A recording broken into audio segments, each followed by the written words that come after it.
कहां तक हो गया था last point? Coordination isomers. Coordination isomers देखिए दोबारा से। कल जो एक एग्जांपल लिया था उसमें डबल ब्रैकेट वाला था और टोटल 6 लिगेंड्स उसमें गिवन थे, है ना? 4 वाला था, 6 वाला था? कितने क्वेश्चन हो चुके हैं उसमें?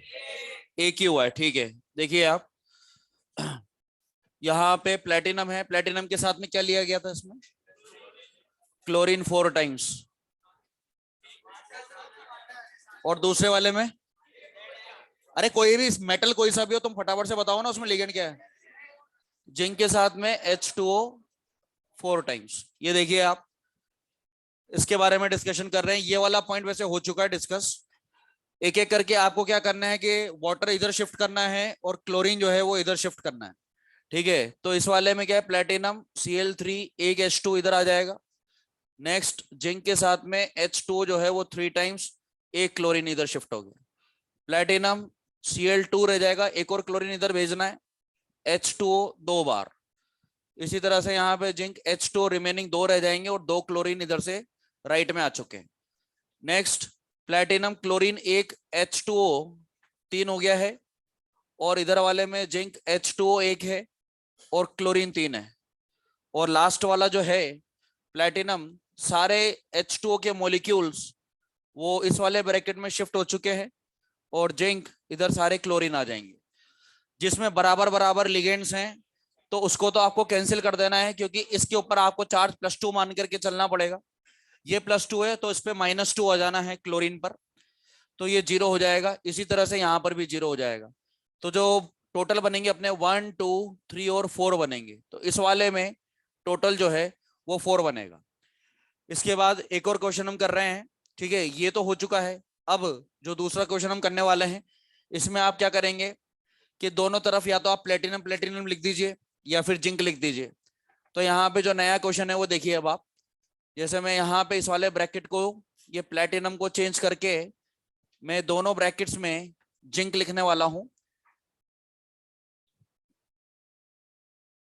अब देखिए ध्यान से आप, तो यहाँ पे बीच वाला तो ये तो अभी भी कैंसिल रहेगा क्योंकि 4 0 आ रखा है।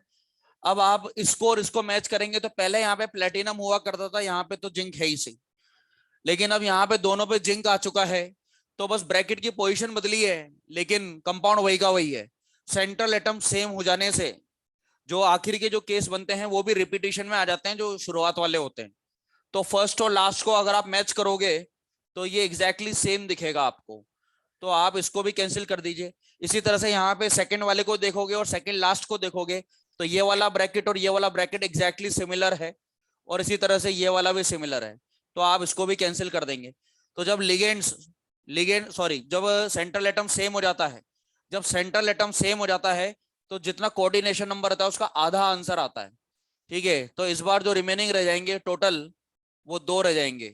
इसमें आप लिख देना, if central atom is same and ligands are monodentate, तो total coordination isomer will be, जितना कोऑर्डिनेशन संख्या होगा उसको डिवाइड बाय 2 कर देना है।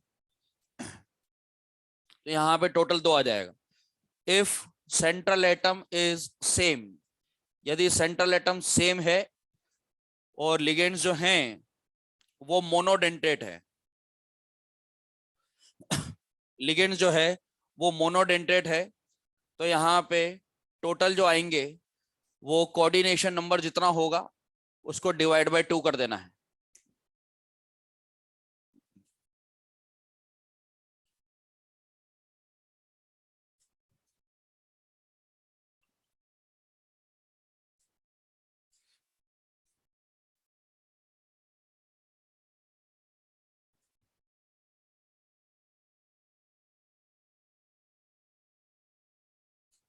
बेटा ये कैमरा जूम ही नहीं हो रहा आज, पता नहीं कैसा ये इसमें ये रखा है।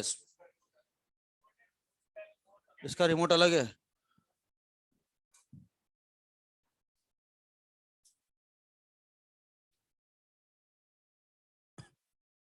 एक मिनट वेट करो आप लोग, ठीक है ना? अभी करवा रहे हैं इसको सही।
कहाँ हो रहा?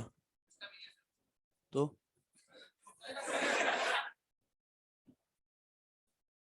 तुमको हंसी मजाक करना है क्या यहाँ पे, ये बताओ? क्या हंसने की बात थी इसमें?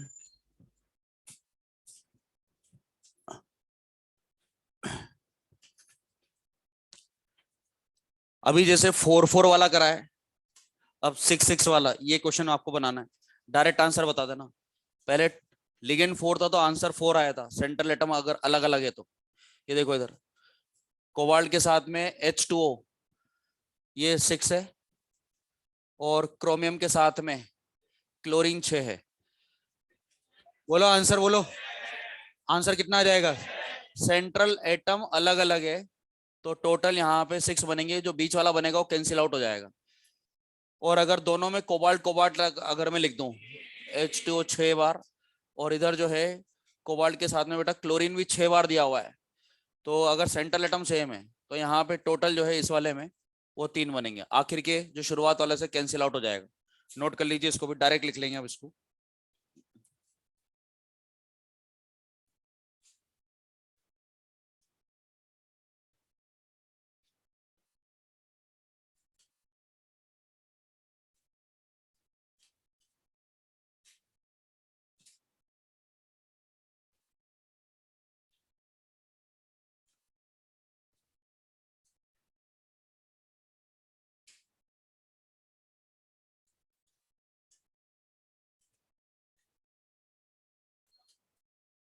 ये देखो, ये कैमरा जो है थोड़ा जूम करना पड़ेगा इसको,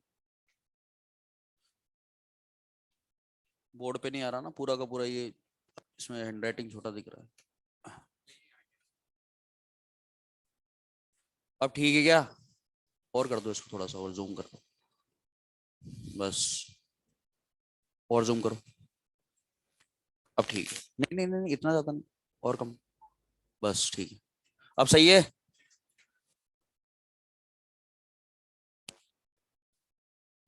बोलो भैया ऑनलाइन वाले बच्चों, ठीक है ठीक है।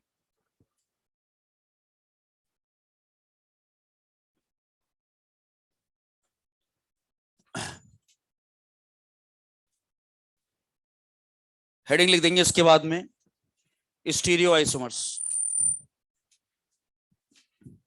जो मेन आइसोमर्स है स्टीरियो, वो हम स्टार्ट करने जा रहे हैं।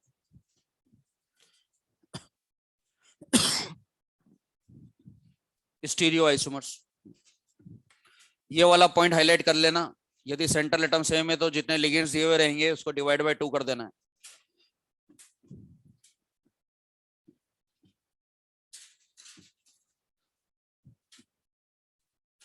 इसको आपको बना के लाना है। क्रोमियम के साथ में इथाइलिन डायमीन 3 बार दिया हुआ है, ये होमवर्क के लिए रहेगा।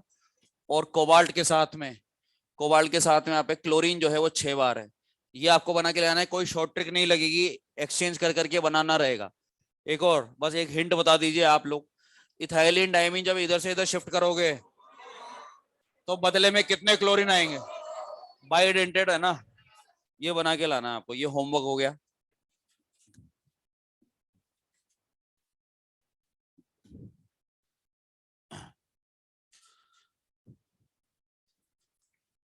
आज इसने पूरा पी ब्लॉक सुना दिया, उसने नहीं बताया पूरा पी ब्लॉक। कहाँ गया वो, कहाँ गायब हो गया आज? इधर बैठा हुआ है, तूने नहीं बताया, कल फिर से आएगा। और वो एक और कहाँ गया दूसरा वाला, कहाँ बैठा है वो? गायब हो गया आज, नहीं आया वो आज? नहीं नहीं, हाँ, क्या हो गया? अंकित यादव कहाँ गया रे?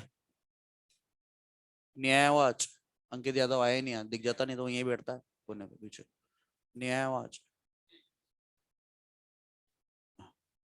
हाँ, जो वो नहीं आया क्या आज, कहाँ गया वो पी ब्लॉक सुनाने वाला? पूरा गलत गलत बता रहा था आज। और स्टूडेंट्स को बुलाऊंगा, पी ब्लॉक की तीनों एक्सरसाइज दोबारा से देख लेना आप एक बार।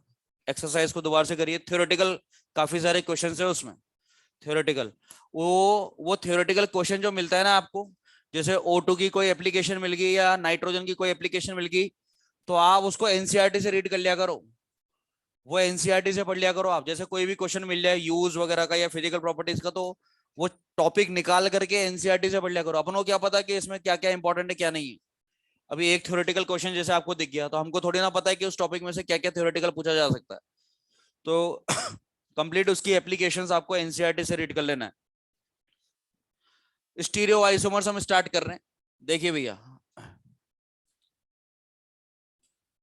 दो तरह के स्टीरियो आइसोमर्स होते हैं। Stereo isomer, geometrical isomer plus optical isomer, दोनों का कॉम्बिनेशन। और जो आपने ऑर्गेनिक में सीखा है उसको थोड़ा सा आप इसमें अलग रखेंगे। ये अलग पॉइंट है, यहाँ पे हो सकता है कुछ चेंजेस आपको देखने को मिले। जीआई प्लस ओआई दोनों का सम जो होता है ये स्टीरियो आइसोमर होता है। हम पहले क्या करेंगे, जो भी स्ट्रक्चर दिया जाएगा, जो भी फॉर्मूला दिया जाएगा, उसके हम अलग अलग स्ट्रक्चर्स बनाएंगे। और जब हम उसका ओरिएंटेशन चेंज करेंगे सराउंडिंग एटम का, लिगेंड की जब हम पोजीशन को बदलेंगे, तो हम हर जीआई को चेक करेंगे कि क्या उसका एंगल रिपीट तो नहीं हो रहा। जैसे सपोज मैंने स्क्वायर प्लेनर बनाना है, ये स्क्वायर प्लेनर बना दिया भैया, है ना। अब दो एटम की पोजीशन देखना, स्क्वायर के जो डायगोनल होते हैं, डायगोनल कितने डिग्री पे बाइसेक्ट करते हैं, कितना एंगल है यहाँ पे, 90 डिग्री है। ये बता, मैंने दो लिगेंड यहाँ पे रखे, इस ए और ए में एंगल कितना डिग्री आ रहा है, 90 डिग्री आ रहा है। अब मैं थोड़ा सा इसमें चेंज करता हूँ, इस ए को उठाया और मैंने यहाँ रख दिया। अब ए और ए में कितना है, तो ये रिपीट हो रहा है, या रिपीट हो रहा है ना, ये तो सेम बना दिया मैंने। तो ये दोनों एक दूसरे के जीआई नहीं कहलाएंगे। लेकिन जैसे यहाँ पर 90 है और यहाँ पे आपने देखा कि दोनों ए को मैंने 180 डिग्री पे रख दिया, अब जाकर के ये ज्योमेट्रिकल आइसोमर कहलाएगा। पोजीशन में चेंज आना चाहिए, इट मींस थीटा बदल जाना चाहिए। अगर एंगल में बदलाव हो रहा है तब तो वो जीआई कहलाएगा, अदरवाइज आप उसको कैंसिल आउट कर देंगे, वो जीआई में काउंटेबल नहीं होगा। जितने भी आपने जीआई बना लिए, जीआई बनाने के बाद में आपको उसमें प्लेन ऑफ सिमेट्री को चेक करना है। ये जो वैल्यू होती है ऑप्टिकल आइसोमर, ये डिपेंड करती है इसकी प्लेन ऑफ सिमेट्री पे। अगर प्लेन ऑफ सिमेट्री आ गई तो आप बोल देंगे ऑप्टिकल आइसोमर उसमें 0 है। और अगर प्लेन ऑफ सिमेट्री नहीं आ रही है तो वो ऑप्टिकली एक्टिव कंपाउंड है, यानी कि उसमें ओआई ऑप्टिकल आइसोमर एग्जिस्ट करेगा। प्लेन ऑफ सिमेट्री क्या होता है, एक ऐसा प्लेन जो मॉलिक्यूल को दो इक्वल हाफ में बांट दे, एक ऐसा प्लेन जो उसको टू इक्वल हाफ में डिवाइड कर दे, ये कहलाता है प्लेन ऑफ सिमेट्री। मेरे को अगर मॉलिक्यूल में ऐसा प्लेन मिल गया जो उसको दो इक्वल हाफ में डिवाइड कर देगा, तो यानी कि मैं बोलूंगा प्लेन ऑफ सिमेट्री एग्जिस्ट कर रही है और ऑप्टिकल आइसोमर उसमें एग्जिस्ट नहीं करता। प्लेन ऑफ सिमेट्री आते आप क्या बोलेंगे, ऑप्टिकल आइसोमर एग्जिस्ट नहीं करता। और प्लेन ऑफ सिमेट्री नहीं आ रही है तो ऑप्टिकल आइसोमर है। ठीक है, अब प्लेन ऑफ सिमेट्री भी जो है, इसको कैलकुलेट करने के लिए थोड़ा सा समय लग जाता है हमको। तो मैं 4 लिगेंड वाला और 6 लिगेंड वाला, यानी कि 4 कोऑर्डिनेशन नंबर और 6 कोऑर्डिनेशन नंबर के जो मैं क्वेश्चंस करवाऊंगा आपको, तो मैं आपको कुछ स्पेशल पॉइंट बताऊंगा जिससे ये बहुत स्पीडली और बहुत जल्दी जल्दी होने लगेगा। और वो ट्रिक्स रहेंगी प्लेन ऑफ सिमेट्री को हाँ या ना बोलने के लिए। अगर आप बोलते हो प्लेन ऑफ सिमेट्री है तो उसमें OI 0 बोल देना, और अगर प्लेन ऑफ सिमेट्री नहीं है तो इट मींस वो ऑप्टिकल आइसोमर शो करेगा। ऑप्टिकल आइसोमर की वैल्यू यहां पे रख देना और फिर सीधे सीधे दोनों का ऐड करके टोटल स्टीरियो बता देना है आपको। तो जीआई पहले बनाएंगे, फिर उसमें पीओएस चेक करेंगे, इसके लिए शॉर्ट ट्रिक रहेगी। और जो भी ऑप्टिकली एक्टिव आएंगे उसकी वैल्यू यहां पे लिख देंगे। जैसे सपोज आपने टोटल 5 जीआई बनाए और 5 में से 2 ऐसे हैं जिसमें प्लेन ऑफ सिमेट्री नहीं आ रहा है, यानी कि वो ऑप्टिकली एक्टिव हैं, तो 5 तो टोटल हो गए। और 2 ऑप्टिकली एक्टिव यानी कि जिसमें प्लेन ऑफ सिमेट्री नहीं है, तो टोटल मिलाकर के कितने हो जाएंगे, 7 आंसर आ जाएगा। अब प्लेन ऑफ सिमेट्री देखने का तरीका क्या है, पहले हम स्टार्ट करने जा रहे हैं 4 कोऑर्डिनेशन नंबर से। बोर्ड पे रखना ध्यान, 4 कोऑर्डिनेशन नंबर। 4 कोऑर्डिनेशन नंबर में वी नो दैट के दो तरह की हाइब्रिडाइजेशन हमने मेनली सीखी है यहाँ पे। एक तो सीखा है sp3 और एक सीखा है dsp2। sp3 तो होता है टेट्राहेड्रल और ये होता है स्क्वायर प्लेनर। टेट्राहेड्रल में तो निश्चिंत हो जाइए, क्योंकि टेट्राहेड्रल में एंगल आप देखोगे तो बदलेगा ही नहीं। ये दोनों पोजीशन पे एंगल 109 है, तो अगर मैं इसको उठा करके यहां रख दूंगा तो भी एंगल 109 ही रहेगा। इसको हटा करके अगर मैं यहां रख दूंगा तो भी एंगल 109 ही रहेगा। एंगल में बदलाव आ नहीं सकता। कोई से भी दो बॉन्ड आप सेलेक्ट करोगे तो no change in the theta, angle में कोई चेंज नहीं होगा, तो जीआई जो है वो यहाँ पे 0 हो जाएगा। लेकिन अगर टेट्राहेड्रल आपको पता लग चुका है, आपको डायरेक्टली कैसे पता लगेगा कि ये टेट्राहेड्रल है, शॉर्ट ट्रिक याद है ना आपको। वो कौन से 4 नंबर है जो स्क्वायर प्लेनर होते हैं? D4, D4 के साथ में V, इसमें DsP2 आता है, बाकी तो टेट्राहेड्रल होता है। एक बार आपको पता लग गया कि ये स्क्वायर प्लेनर ना होकर के टेट्राहेड्रल अगर है, शॉर्ट ट्रिक लगाने के बाद में, तो टेट्राहेड्रल में आप इन दोनों क्वेश्चंस में ध्यान रखना, MABCD। टेट्राहेड्रल में अगर चारों जो उसके कॉर्नर्स होते हैं, टेट्राहेड्रल के जो 4 साइड्स होती है, उन पे अगर चारों लिगेंड अलग अलग है, ABCD, एक अमोनिया मान लो, एक H2 मान लो, एक क्लोरीन मान लो, एक ब्रोमीन मान लो, ठीक है, तो चारों लिगेंड अगर अलग अलग है तो ये ऑप्टिकली एक्टिव रहेगा। ये डायरेक्टली ध्यान रखना है आपको। इतना समय नहीं रहेगा कि आप प्लेनोसिमेट्री चेक करो, एब्सेंट है प्रेजेंट है ये बोलो। टेट्राहेड्रल में ओनली 2 केस आपको अलग से ध्यान रखना है, एक तो MABCD या फिर मेटल के साथ में ग्लाइसिनेटो। ग्लाइसिनेटो यानी कि जो रिंग है वो टाइप AB वाली है, तो यहाँ पे AB ग्लाइसिनेटो 2 बार, तो टेट्राहेड्रल में या तो ग्लाइसिनेटो 2 बार लग रहा हो या फिर चारों मोनोडेंटेड अलग अलग हो, तो यहाँ पर भी इन दोनों को ऑप्टिकली एक्टिव बोलना है। GI तो आप मानोगे ही नहीं। और अगर ये दोनों केस आते हैं, अगर ऐसे क्वेश्चंस आते हैं, तो ये आपको ऑप्टिकली आइसोमर बता देना है बस, ठीक है। ये यहाँ पे टेट्राहेड्रल फिनिश, इसके अलावा आपको कुछ भी ध्यान नहीं रखना। अब बात आती है स्क्वायर प्लेनर की। स्क्वायर प्लेनर के बनेंगे क्वेश्चंस काफी सारे। स्क्वायर प्लेनर में पहले तुरंत देखते ही कि अगर कोई कॉम्प्लेक्स, या तो अगर डायरेक्टली क्वेश्चन में लिख करके दे दे, है ना, कोई मेटल की जगह M लगा करके दे दे और लिगेंड्स की जगह पे ABCD अल्फाबेट लिख करके दे दे, और आपको पहले मेंशन करके दे दिया जाए कि मान लो आप तो ये स्क्वायर प्लेनर है, तब तो आपको मानना ही पड़ेगा, क्वेश्चन में लिख करके मेंशन करके दे दिया। लेकिन अगर कोई वाकई में कॉम्प्लेक्स दिया जा रहा है निकल का, कोबाल्ट का, क्रोमियम का, तो फिर आप हमारी ट्रिक अप्लाई करेंगे, D4, D7, D8, D9 वाला, वीक के साथ, स्ट्रॉन्ग के साथ, तो यहाँ पे आपको कंफर्म हो जाएगा कि ये DsP2 है। एक बार जैसे DsP2 कंफर्म हो गया, उसके बाद आप लिगेंड्स को देखेंगे। अब लिगेंड्स को देखने के बाद में आप उसका स्ट्रक्चर बनाएंगे, फिर उसमें प्लेनोसिमेट्री है या नहीं है ये चेक करेंगे। उसके बाद आप OI की वैल्यू रखेंगे। तो पहला केस, फर्स्ट केस, ठीक है, यहाँ पे आप मान लीजिए जैसे निकल के साथ में साइनाइड जो है वो मैंने 4 टाइम दिया हुआ है, और यहाँ पे चार्ज लिखा हुआ है -2, तो ये D8 कॉन्फ़िगरेशन आ जाएगा, +2 आएगा निकल पे चार्ज, D8 के साथ में SFL, क्या DsP2 बन जाएगा क्या? ठीक है। अब मैं बार बार ऐसे कॉम्प्लेक्स लिख करके नहीं दूंगा, ये आपको मॉड्यूल जब आप बनाएंगे उसमें क्वेश्चंस आपको मिलेंगे, तो M निकल की जगह पे मेटल रख देना, और यहाँ पे चारों लिगेंड सेम थे, तो ये कैटेगरी हो गया MA4 टाइप का मेटल यानी कि निकल, और यहाँ पे साइनाइड 4 बार है यानी कि चारों के चारों लिगेंड सेम है, MA4 टाइप का स्क्वायर प्लेनर। सेंट्रल एटम रखा मैंने M, और यहाँ पे स्क्वायर प्लेनर बना दिया, 1 2 3 4 स्क्वायर प्लेनर बना दिया भैया इसको। अब स्क्वायर प्लेनर है तो चारों लिगेंड एक जैसे हैं, चलो इसमें बहुत बड़ा एक चेंज करते हैं, ड्रास्टिक चेंज मैं करने वाला हूं, बहुत ही शार्प माइंडेड बच्चे सोचेंगे भी जरा इसको, इस ए को यहाँ रख दिया, इस ए को यहाँ रख दिया, क्या बहुत बड़ा चेंज हो गया क्या? बोलो ना यार। अबे वही का वही तो है, ऐसे ऐसे करने की जरूरत नहीं है, ठीक है। ओ my God what a concept, कुछ भी नहीं है, थू है ये, ठीक है। तो चारों के चारों लिगेंड्स, चारों के चारों लिगेंड सेम है, तो कोई चेंज आना नहीं है। GI कभी भी 1 नहीं होता, होएगा तो 2 होएगा कम से कम। अगर एक ही स्ट्रक्चर आपने बना दिया, इसका दूसरा बन नहीं पा रहा है, तो GI की जगह आप रखेंगे 0, क्योंकि ज्योमेट्रिकल आइसोमर का मीनिंग ये होता है ओरिएंटेशन बदल जाएगा तो ही इसकी वैल्यू आएगी, ओरिएंटेशन चेंज ही नहीं हो रहा है, ये एक स्ट्रक्चर है और यही फाइनल है, तो GI की वैल्यू 0 हो गई। अब यहाँ पे लिगेंड्स चारों के चारों सेम दिए हुए हैं, लेकिन लिगेंड्स के बारे में छोड़िए, आप रजिस्टर देना, लिगेंड्स के बारे में छोड़िए, आप तो इसके स्ट्रक्चर के बारे में फोकस कीजिए। ये है स्क्वायर प्लेनर, ये बोर्ड पे ऐसे लगा हुआ है 2D में, अगर आप इसको 3D में देखेंगे तो ऐसे आपके सामने है। अब आप सोचिए यहाँ पे एक स्फीयर तो बीच में है, भाई एटम है, एटम मींस स्फीयर ही तो होता है, तो एक स्फीयर तो बीच में रखा हुआ है, एक गोला तो, और यहाँ पे चारों कोने पे 4 अलग अलग गोले जो हैं, अलग अलग नहीं, यहाँ पे तो सेम है। तो यहाँ पे 1 2 3 4 एटम कॉर्नर पे लगे हुए हैं और एक बीच में लगा हुआ है। एक प्लेन में 5 एटम आ रहे हैं, अगर मैं इसको ऐसे स्लाइस की तरह कट कर दूंगा तो क्या सारे एटम 2 इक्वल हाफ में डिवाइड हो जाएंगे क्या? हो जाएंगे क्या?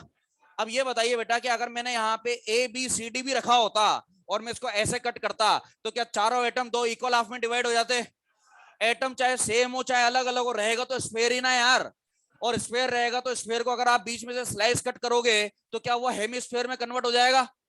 इट मींस पूरा का पूरा जो ये प्लेन है उसमें आने वाले 5 एटम हो, 10 हो या 10,000 हो, एक प्लेन में अगर आ रहा है तो उसमें हमेशा 100% प्लेनो सिमेट्री आएगा, क्योंकि एक प्लेन में आने वालों पे अगर ऐसे स्लाइस कट कर दिया जाएगा तो उस प्लेन में आने वाले सेम एटम डिफरेंट एटम सारे के सारे दो इक्वल हाफ में डिवाइड हो जाएंगे, यानी कि प्लेनो सिमेट्री हमेशा रहेगा।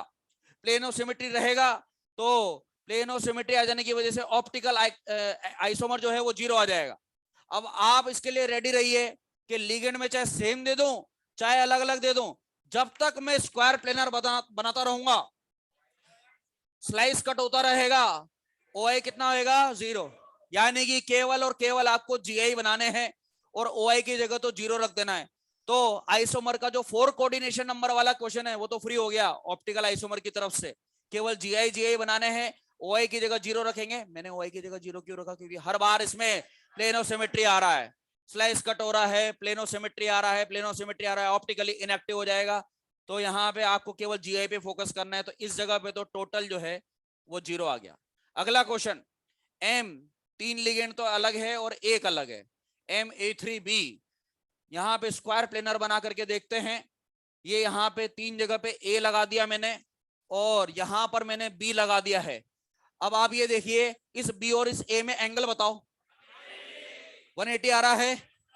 देखो जिसको क्या है 4 वाला सिंपल लगता है ना कि यार ये तो आता है, चलो नोट कर लेते हैं, ठीक है।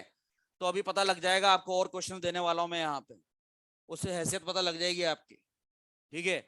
ये क्वेश्चन कब एकदम से अपना रंग रूप बदल देता है ना, पता नहीं चलता, लेवल चेंज हो जाता है एकदम से। शुरुआत आपने देखा हर टॉपिक की सिंपल ही होती है, फिर धीरे धीरे कॉम्प्लिकेशंस आता है। एंगल्स में बार बार क्यों बोल रहा हूँ, क्योंकि ये एंगल का जो मैचिंग है ये 6 लिगेंड में भी आपको हेल्प करेगा, ठीक है। चलिए इस बी और इस ए में एंगल बताओ बेटा, इसमें इसमें 90 आ रहा है। अब ये देखो आप इस बी को उठा करके मैं कहीं पर भी रख दूं, चाहे मैं यहां रख दूं, तो क्या ये एक के साथ एक ए के साथ में क्या ये 180 बनाएगा और बाकी आजू बाजू वालों के साथ में 90 बनाएगा। तो मैं बी की पोजीशन को कितना ही बदल दूं, चारों कोने पे कहीं पर भी रख दूं, बात तो एक ही रहनी है यार। तो यहाँ पे स्क्वायर प्लेनर तो है, स्लाइस कर तो होगा, GI और कोई बनेगा नहीं तो 0 और OI भी हो जाएगा 0, तो टोटल यहां पर हमको देखने को मिलेंगे 0 आइसोमर्स। नेक्स्ट ये देखिए MA2B2, MA2B2। अब आपको पता है कि यार दो दो पेयर आ चुका है यहाँ पे, A और A के बीच में एंगल कितना कितना पॉसिबल है, 90 और आसपास रख देंगे तो सिस फॉर्म हो जाएगा, अपोजिट रख देंगे तो ट्रांस हो जाएगा। तो यहाँ पे दो केस बन गए, यहाँ पे ये मेटल, यहाँ पे A और A इधर रख दिया और दूसरे वाले केस में A और A 180 पे रख दिया, बाकी दो जगह पे B रख दीजिए और ये अलग अलग केस बन गए। ये दो सेम नहीं है, ये अलग अलग है, अलग अलग, इसीलिए यहाँ पे GI की जगह तो आप दो रखेंगे, लेकिन स्क्वायर प्लेनर तो स्लाइस कट होगा, OI कितना हो जाएगा 0, तो टोटल यहाँ पे हमको 2 देखने को मिलेगा। नेक्स्ट इसके बाद में और एग्जांपल देखिए आप, अभी यहाँ पे मैंने जितने भी लिए सब मोनोडेंटेट लिए, अब हो सकता है मोनोडेंटेट की जगह बाइडेंटेट आ जाए रिंग वाला, तो रिंग वालों को भी साथ साथ बना लेते हैं। क्या है 4 कोऑर्डिनेशन नंबर के ज्यादा केस नहीं बनते, सिंपल सिंपल है भाई। OI से तो ये फ्री हो ही गया है, केवल GI बनाने। तो ये देखिए आप यहाँ पे अगला क्वेश्चन, मेटल के साथ में 2 रिंग्स दी हुई हैं, अरे 2 ही तो काफी है, 4 ही तो कोऑर्डिनेशन नंबर चाहिए हमको। ये बाइडेंटेट है बेटा, कौन सा है ये, मैंने टाइप AA लिखा हुआ है, AB नहीं लिखा हुआ, AB होता तो ग्लाइसिनेट हो जाता, AA है तो कोई सा भी हो एक ही बात है, सारी डोनर साइड एक जैसी है इसकी। तो यहाँ पे बनाया स्क्वायर प्लेनर, ये बना दिया मैंने स्क्वायर प्लेनर, एक रिंग इधर लगा देंगे एक रिंग इधर लगा देंगे। तो यहाँ पे देखिए आप, अगर मैं इस रिंग को फ्लिप कर दूं, इस A को इधर कर दूं, इस रे को इधर की तरफ कर दूं, ऊपर नीचे भी कर देंगे तो कोई चेंज नहीं आने वाला, क्योंकि ये अगर ऑक्सीजन डोनर है तो ये भी ऑक्सीजन डोनर है, अगर ये नाइट्रोजन डोनर है तो ये भी नाइट्रोजन डोनर है। एटम्स अगर सेम है तो आप उसकी साइड को कितना ही चेंज कर दो, कोई चेंजेस इसमें आने वाला नहीं है। तो क्या कोई दूसरा केस जनरेट हो रहा है क्या, यहाँ पे GI की जगह यहाँ पर 0 आ जाएगा और OI तो 0 ही चलेगा, तो टोटल यहाँ पर जो है वो 0 आएगा। नेक्स्ट एग्जांपल देखिए, रिंग एक बार है और मोनोडेंटेट को मिक्स करा जा रहा है, बाइडेंटेट और मोनोडेंटेट में दोनों को मिक्स करके बता रहा हूं। तो रिंग को मैं एक जगह पर रखूंगा और जो मोनोडेंटेट है उसको बदल करके देखेंगे, चेक करते हैं। देखिए यहाँ पे मेटल और ये रिंग एक जगह पे लगा दिया। अब देखिए आप यहाँ पे सी और सी जो है वो मैंने यहाँ पे लगा दिया है। अब सी और सी, इस सी के अपोजिट में ए आ रहा है, इस सी के अपोजिट में ए आ रहा है। अगर मैं सी और सी को ऐसे कर दूंगा तो क्या कोई चेंज आने वाला है क्या? नहीं है। हाँ, कोई कोई समझदार ऐसा सोच सकता है कि मैं सी और सी को 180 पे लगा दूं और रिंग को मैं ऐसे लगा दूंगा। Oh my god. सी। ठीक है, तो यहाँ पे केवल एक ही केस है, ठीक है ना। और जब एक केस बनता है रिपीटेशन हो ही नहीं रहा तो जी आई जीरो हो गया, ओ आई जो है वो भी जीरो हो जाएगा। ठीक है, यहां तक नोट करिए आप ये सभी एग्जांपल्स। फिर चेंज करते हैं, इसमें रिंग दूसरा वाला लेंगे।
मोनोडेंटेट वाला रब कर रहा हूं मैं।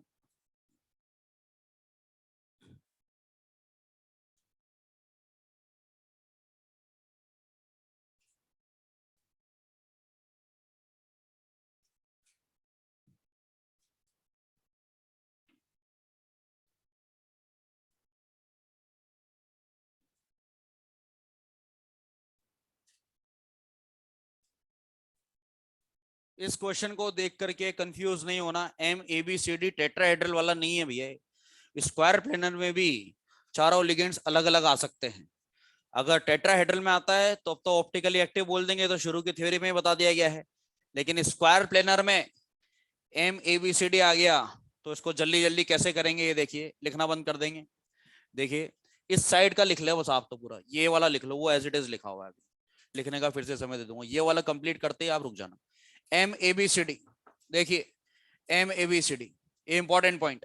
चार लिगेंड वालों में जो सबसे ज्यादा इंपॉर्टेंट मेरे को लगता है वो ये वाला M A B C D. देखिए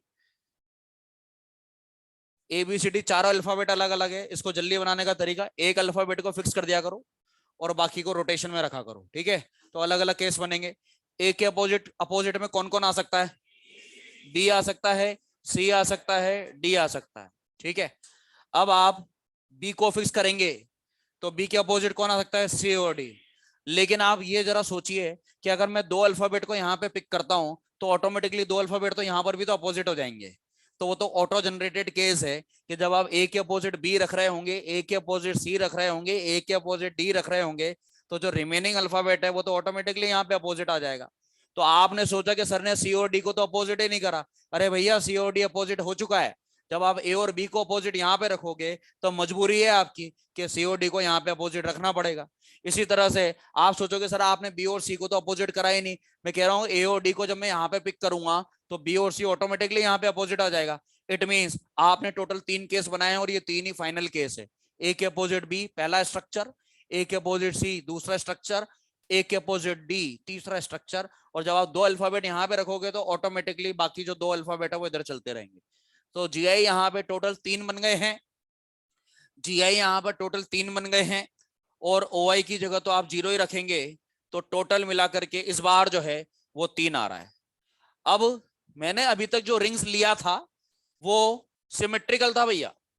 अब जो हम रिंग वाला लेने वाले हैं वो यहाँ पे ग्लाइसिनेटो ले रहे हैं। देखिए जरा ध्यान से, मेटल के साथ में ग्लाइसिनेटो 2 बार है। तो ध्यान रहे, केयरफुल रहे यहाँ पे कि एक ऑक्सीजन डोनर है और एक नाइट्रोजन डोनर है।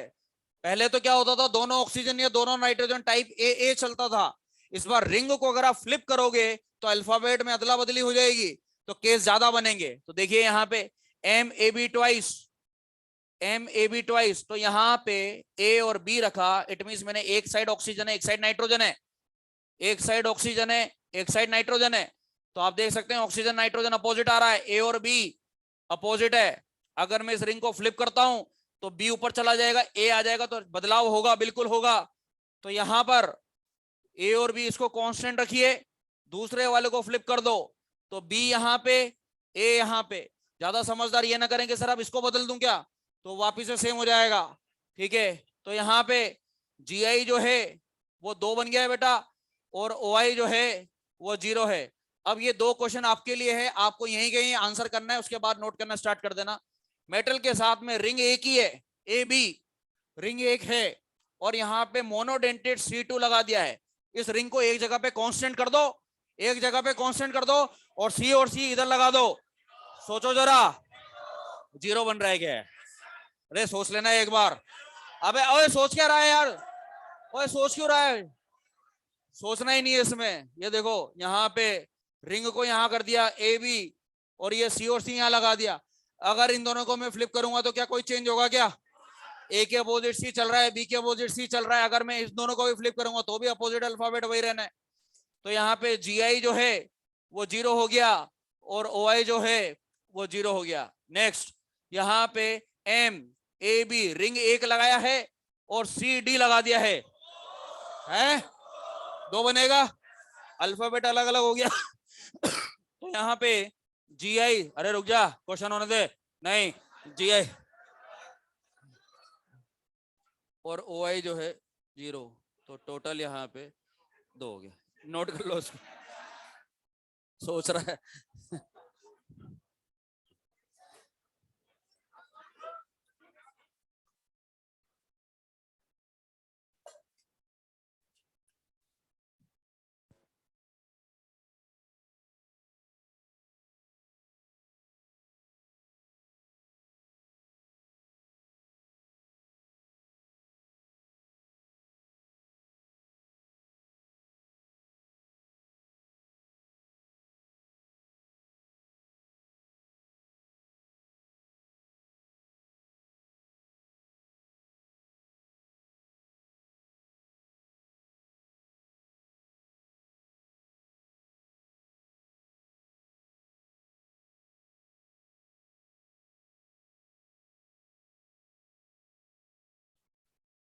कुछ ही दिनों का साथ है वो हमारा,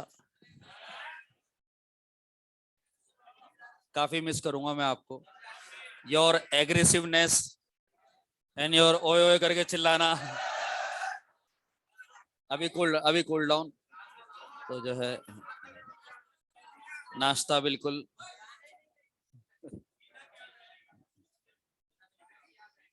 नहीं बेटा, चाहे आखिरी क्लास ही क्यों ना हो, लेकिन आप उसकी बेइज्जती नहीं करोगे यार, ये हर्ट कर।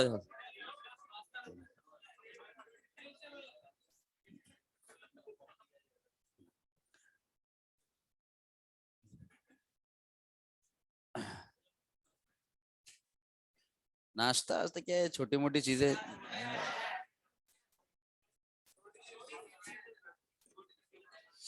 डॉक्टर बनने जा रहा है, नाश्ता नाश्ता करता रहता है।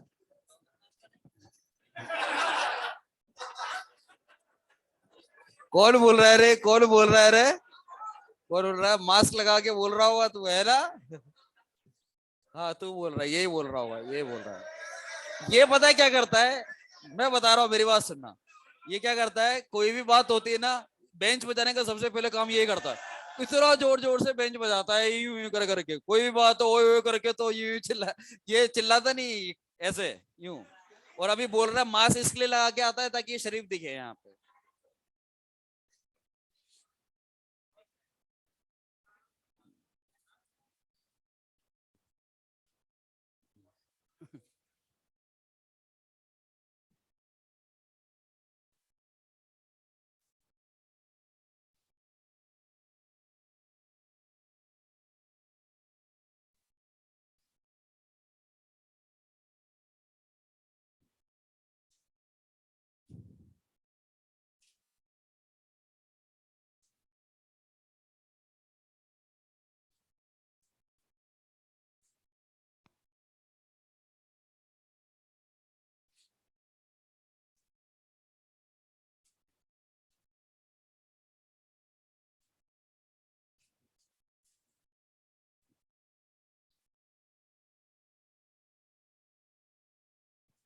लिख लिया क्या यार? कंप्लीट करो उसको जल्दी, फटाफट से।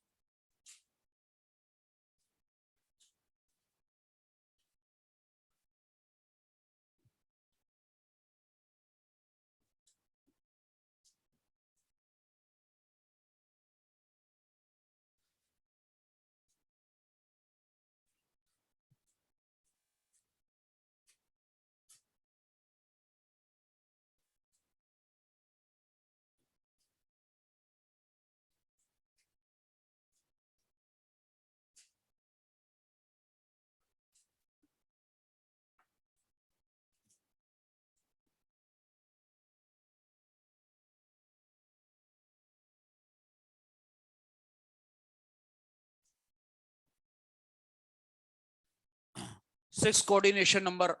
पहले हम इसमें एंगल्स का आइडिया ले लेते हैं ताकि आप रिपीटिशन में इसमें बच जाएंगे।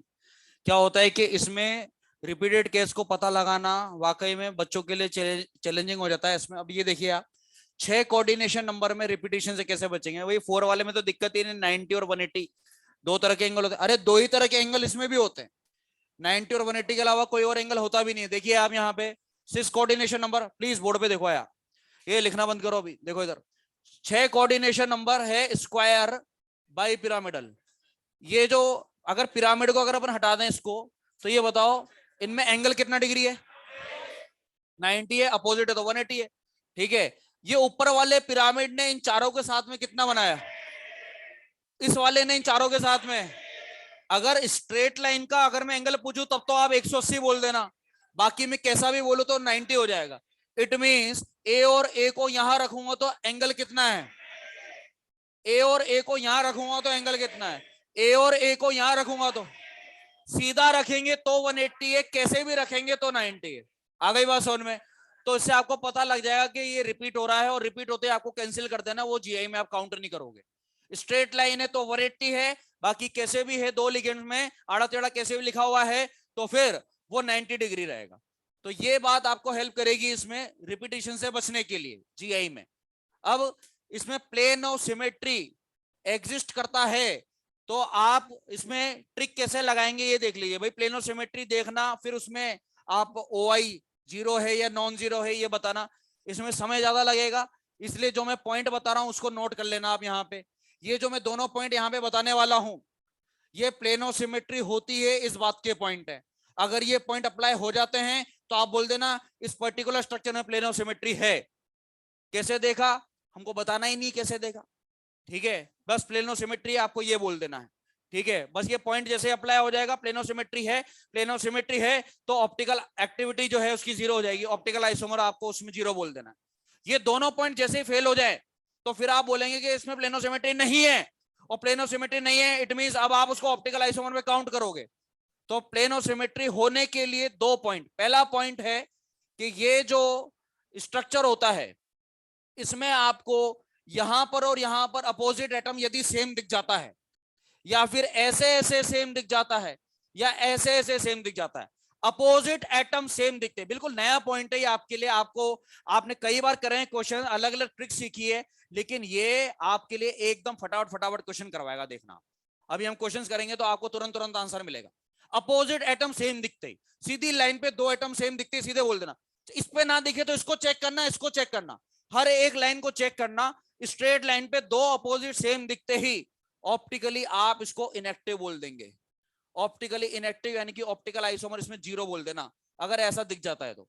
हो सकता है इस लाइन पे अपोजिट सेम दिखे, हो सकता है इस लाइन पे अपोजिट सेम दिखे, हो सकता है इधर इधर सेम दिखे, जैसे सेम दिख जाए ऑप्टिकल आइसोमर इसमें नहीं है ऐसे बोल देना है।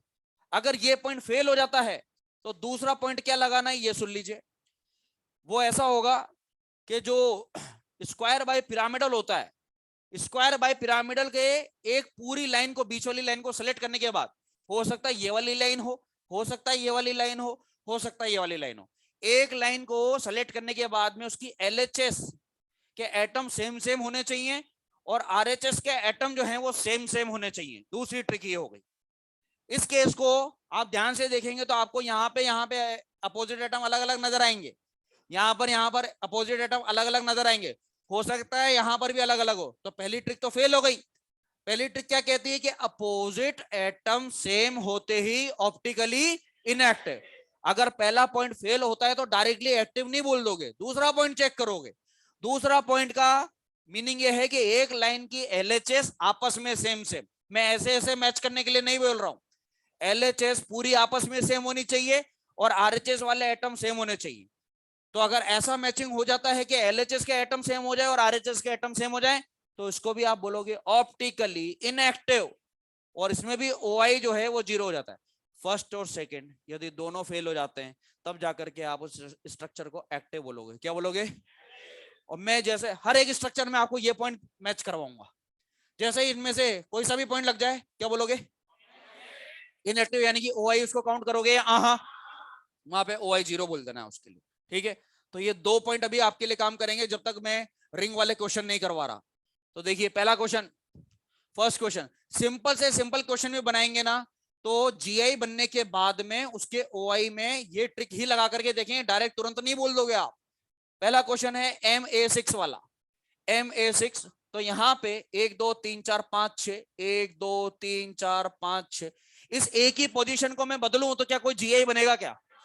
अरे बोलो ना यार, सिंपल से सिंपल क्वेश्चन में भी इंटरेस्ट लेना पड़ेगा आपको। जीआई यहाँ पे बनेगा या तो जीआई तो हो गया जीरो, और जीआई जीरो होते ओआई डायरेक्ट जीरो मत बोल देना, पहले चेक करना, ट्रिक लगाना, क्योंकि ऐसे केस भी मिलेंगे जिसमें जीआई जीरो होगा लेकिन ओआई कुछ ना कुछ होगा। तो इसलिए जीआई एक अलग बात है, ओआई एक अलग बात है।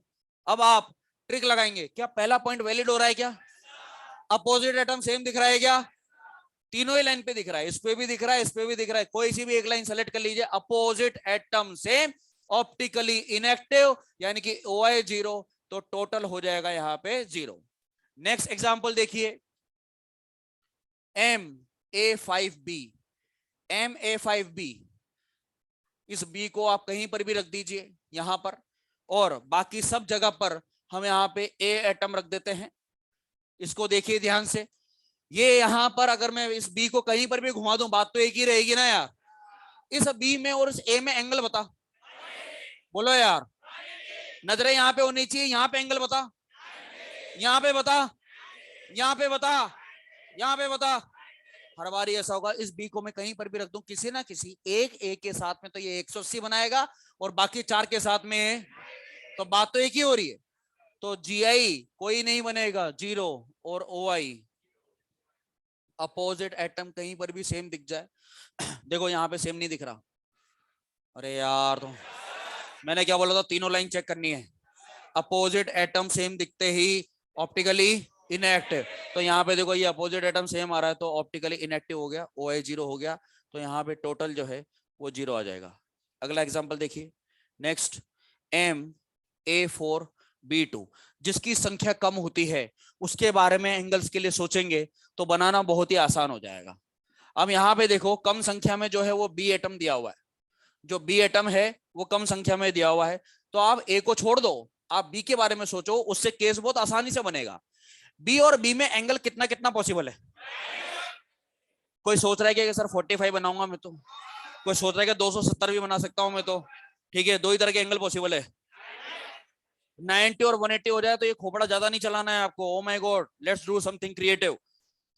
90 और 180 होते ही खेल खत्म है, ठीक है ना, ज्यादा पजल नहीं होना है इसमें। अब ये देखिए MA4B2, तो यहाँ पे बनाया स्ट्रक्चर, ये B और B पहला केस बन गया।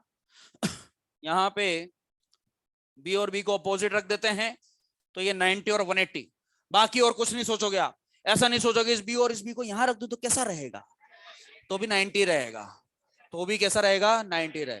मैंने बोला है आपको, स्ट्रेट लाइन है तो 180 है, कैसा भी है तो 90 है। हम यहाँ पे देखिए बाकी एटम को रख देते हैं, यहाँ पे 1 2 3 4 4 एटम रख दिया, 1 2 3 4 यहाँ पे रख दिया। अब यहाँ पे दो केस बन गए हैं, दो तो बन गए GI, तो GI की कोई ना कोई वैल्यू आ चुकी है, इस बार GI हो गया है 2। ट्रिक लगाते हैं, पहला पॉइंट है अपोजिट एटम सेम, साथ साथ बोला करो, अपो in any direction, optically, optically, तो ये भी इनएक्टिव हो गया, ये भी इनएक्टिव हो गया, तो GI तो हो गए 2 और OI हो जाएगा 0, तो टोटल यहाँ पे बनेगा 2। अगला एग्जांपल देखिए, स्टार मार्क क्वेश्चन, बोर्ड पे देखिए, MA3B3, MA3B3 जिसको आप फेशियल मेरिडोनल भी बोलते हैं। पहला वाला स्ट्रक्चर जो मैं बनाऊंगा वो फेशियल वाला रहेगा, और जैसे 180 वाला केस दिखेगा तो उसको आप मेरिडोनल बोल देंगे। MA3B3 सोच करके पता लग रहा है देख के ही कि तीनों A को आजू बाजू में 90-90 पर रख देते हैं, तो एक केस तो ये तुरंत बन जाएगा। तो यहाँ पे तीनों A को आजू बाजू रख दिया, तो अब एंगल को जरूर चेक कर ले, कुछ भी बनाए एंगल को जरूर चेक करें। A और A में एंगल, इन दोनों में, इन दोनों में, चलो ठीक है, लेट्स डू समथिंग क्रिएटिव। दूर दूर रखता हूं साले को, यहाँ पे देखो, इस A और इस A में, बोलो बोलो बोलो, इसमें, इसमें, तो क्या तीनों में 90-90 आ रहा है? तो ये बात और ये बात क्या एक ही बात है? रिपीट हो रहा है ना बेटा यहाँ पे, तो ये GI होगा या आहा। लेकिन एक बात तो समझ में आ गई कि अगर आजू बाजू रखते तो 90 होता, तो एक पेड़ को तो मैं 180 पे रख सकता हूँ, एक पेड़ को तो मैं 180 पे रख सकता हूँ यहाँ पे। तो दूसरा केस बन जाएगा, यहाँ पे देखिए, ये A और A में एंगल 180 हो गया, और बाकी तीसरे A को आप कहीं पर भी रख दो, बस ऐसा करके मत रख देना, कॉमा लगा के लग दिया।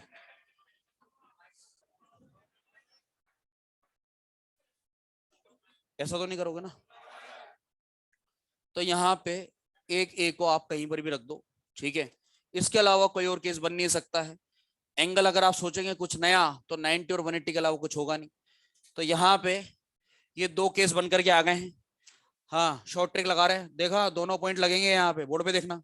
ये है फेशियल वाला जिसमें तीनों ए साथ में होते हैं, वो एक ही फेस वाला कहलाता है, तो ये फेशियल हो गया। और अपोजिट वाला 180। अरे अपोजिट सेम आ गया। Optically, optically O I show करेगा या अपोजिट सेम आ रहा है या अलग अलग? सेम आ रहा है या अलग अलग? सेम आ रहा है या अलग अलग? पहला पॉइंट फेल, दूसरा पॉइंट लगाएंगे।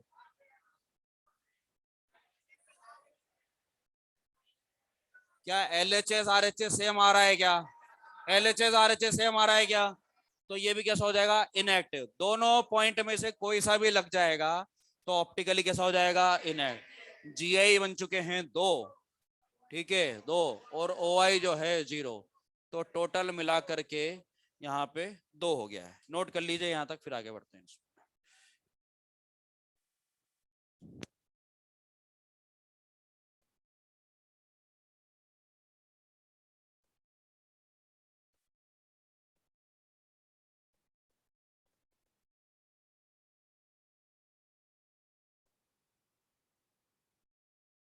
फॉर मोनोडेंटेड, ये जो पॉइंट नंबर 1 है ना, अपोजिट एटम सेम दिखते ही ऑप्टिकली इनएक्टिव, यहाँ पे लिख लेना ओनली फॉर मोनोडेंटेड। ये मोनोडेंटेड के लिए एप्लीकेबल है।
ये अंकित यादव ये 2-3 क्लास से नहीं आ रहा ना, ये गायब है ना, ये 2-3 क्लास से गायब है। बिगड़ गया, इधर उधर घूम रहा ही है ना। आज आया था क्या? कल आया था? कल तो आया था। हाँ अंकित आता होगा, इसको ये चैप्टर आता होगा या तो पूछूंगा इससे।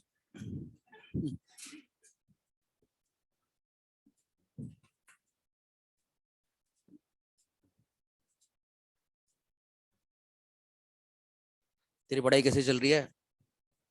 सही कर रहा है तू? उधर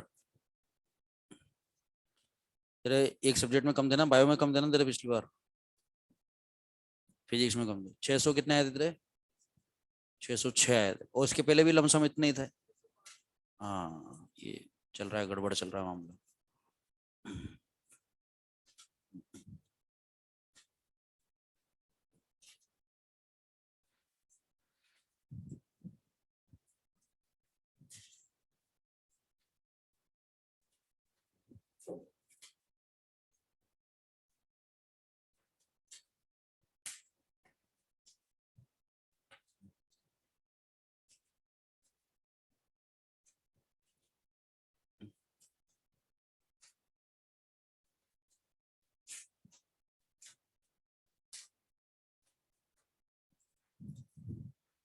पहला वाला जो शॉर्ट ट्रिक यहाँ पे लिखा था उसमें लिख लिया for monodentate only. First point जो लिखाया गया था शॉर्ट ट्रिक वाला, अपोजिट एटम सेम होते ही उसमें लिख लेना फॉर मोनोडेंटेड ओनली। हो गया भैया, हो गया हो गया।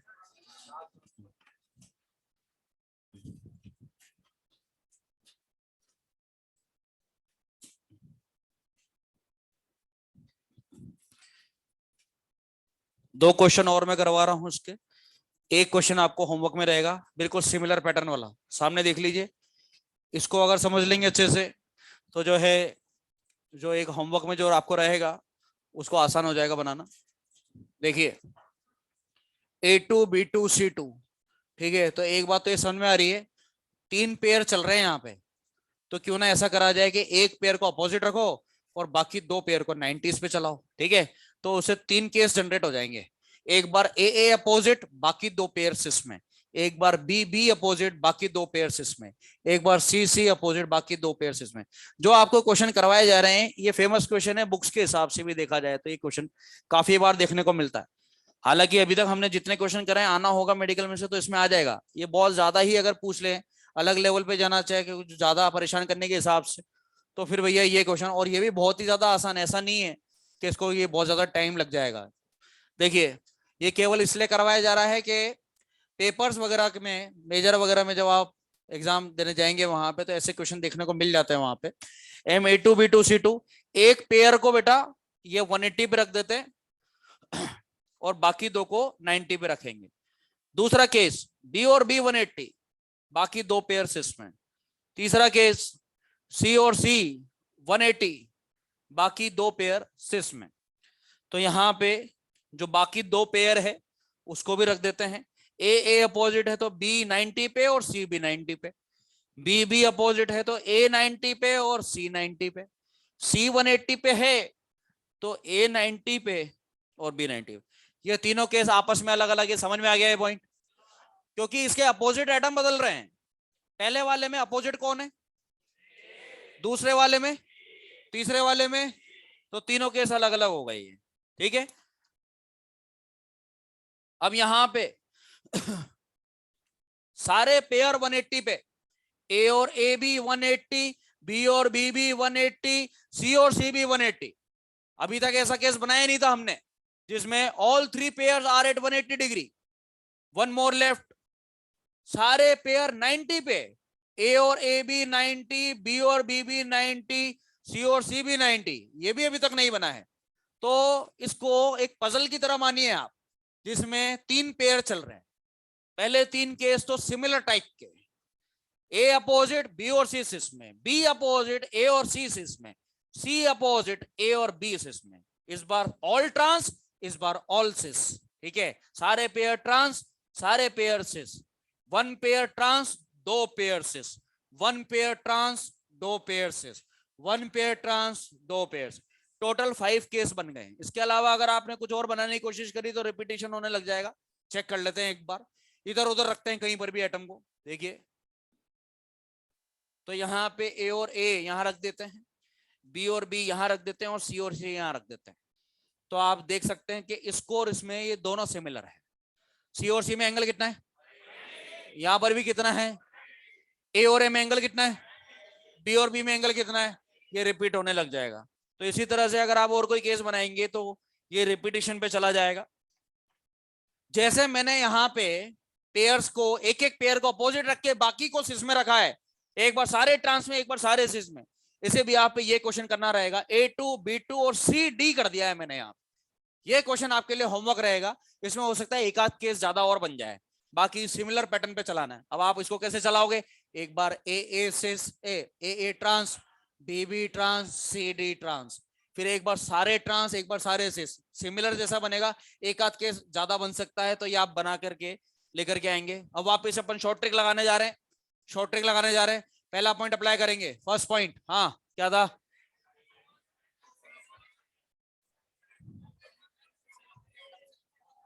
Opposite same inactive, opposite same inactive, opposite same inactive, opposite same, बोलते चलो इनएक्टिव। अरे ये देखो, ये देखना तो सेम आ रहा है या अलग अलग, सेम आ रहा है या अलग अलग, सेम आ रहा है या अलग अलग। क्या फर्स्ट पॉइंट फेल हो गया है? दूसरा पॉइंट लगाते हैं, पिरामिड के LHS, ओ LHS भी अलग अलग आ रही है, तो क्या इस बार ये एक्टिव हो गया है? फर्स्ट केस ऐसा है अभी तक में जो एक्टिव है, ठीक है ना, 1 घंटे से हम पढ़े लेकिन अभी तक एक भी एक्टिव केस नहीं मिला था, अब जाकर के पहला एक्टिव केस मिला है। 5 GI, 5 तो बन गए GI, एक है एक्टिव, तो टोटल कितने हो गया, 6 हो। अब सुनना बात, यहाँ पे और क्या कॉम्प्लिकेशंस है वो भी मैं क्लियर कर देता हूँ। 5 तो GI, एक एक्टिव, टोटल 6। टोटल आइसोमर पूछा जाए तो आंसर 6 बता देना, स्टीरियो पूछा जाए तो भी 6 बता देना, टोटल ऑप्टिकल पूछा जाए तो जितना यहाँ पे लिखा हुआ है उसका डबल कर देना है आपको। तो ये है ऑप्टिकल आइसोमर की जगह। और अगर आपसे टोटल ऑप्टिकल पूछा जाएगा, टोटल ऑप्टिकल पूछा जाएगा तो D और L, डेक्स्ट्रो लिवो, इसके दोनों काउंट करोगे अब आप, तो जो संख्या यहाँ पे लिखी जाएगी उसका डबल करके बता देना। ये हो सकता है रेयरली पूछे, ज्यादातर क्वेश्चन इसी का आता है, लेकिन अगर टोटल ऑप्टिकल पूछा जाएगा तो जो भी इधर वैल्यू लिखोगे आप, अभी और क्वेश्चंस करेंगे हम जिसमें और सारे ऑप्टिकल आइसोमर्स बनेंगे, तो यहाँ पर आपको 2 बोल देना है, 2 लिखता तो 4 बोल देना, 3 लिखता तो 6 बोल देना, इस तरह से क्वेश्चन को करना है। अगला क्वेश्चन देखिए, और ये कंप्लीट होने जा रहा है, ये होमवर्क है। One more example last, ABCDEF, फिर मैं बाइडेंटेड स्टार्ट कर दूंगा, MABCDEF। अब यहाँ पे देखो, पहले जो केस लिया था हमने ABCD लिया था, केवल 4 कॉर्नर थे, तो 4 कॉर्नर में बेटा मैंने आपको ये बता दिया था कि अगर तुम A और B को अपोजिट रखते हो तो COD ऑटोमेटिकली अपोजिट आ जाता है, तो बाकी केस बनाने की जरूरत नहीं पड़ी थी। एक अल्फाबेट को फिक्स करा और उसके अपोजिट B, C और D चलाया। आप चेक कर सकते हो 4 वाला, अभी 4 वाला हमने बनाया था GI, उसमें टोटल 3 ही बने थे। MABCD वाले में A को फिक्स करके B, फिर C, फिर D अपोजिट लिखा था ना अभी हमने। लेकिन यहां पे दिक्कत क्या है, ABCDEF में अगर आप A को फिक्स करके B, C, D, E और F लिखते हो तो बाकी केस ऑटोमेटिकली जनरेट हो जाएंगे, जरूरी नहीं है। क्यों? क्योंकि रिमेनिंग पोजीशन अब इस बार 2-2 खाली है। आपने सोचा कि A और B को मैं अपोजिट रख दूं तो क्या COD ऑटोमेटिकली अपोजिट आ जाएगा? क्या जरूरी नहीं है, COD 90 पे भी आ सकता है यहाँ पे। तो इसलिए आपको अब ज्यादा घुमाव करना, रोटेशन पे ज्यादा लाना पड़ेगा।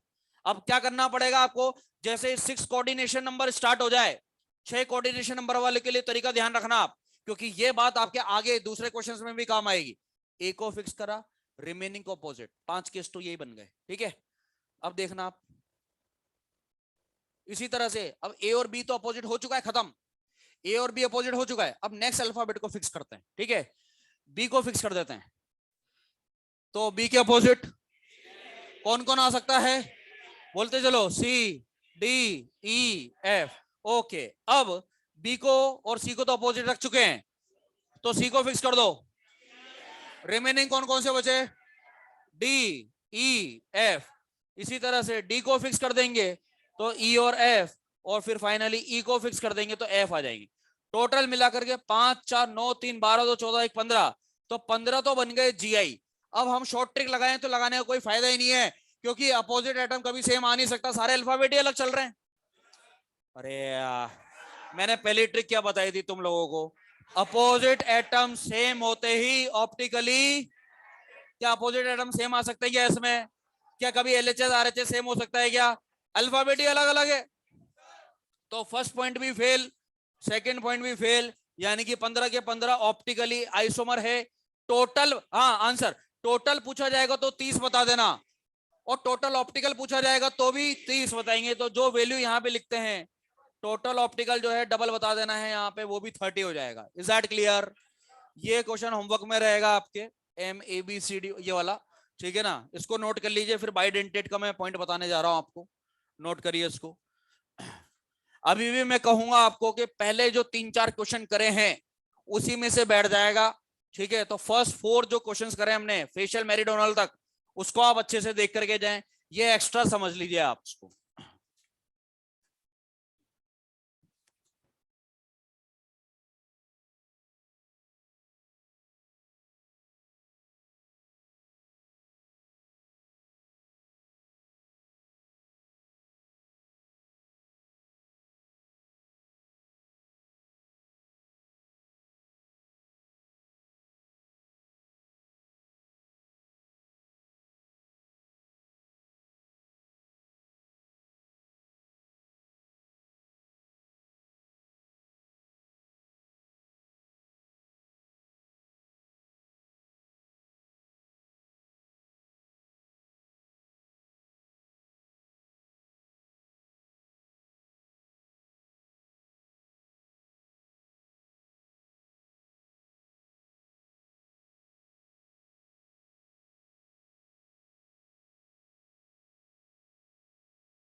देखो ये जो पैटर्न बनाया ना यहाँ पे, एक पेयर को ट्रांस, दो कोसिस में, बिल्कुल सेम पैटर्न में वो चलेगा, ऊपर वाला क्वेश्चन।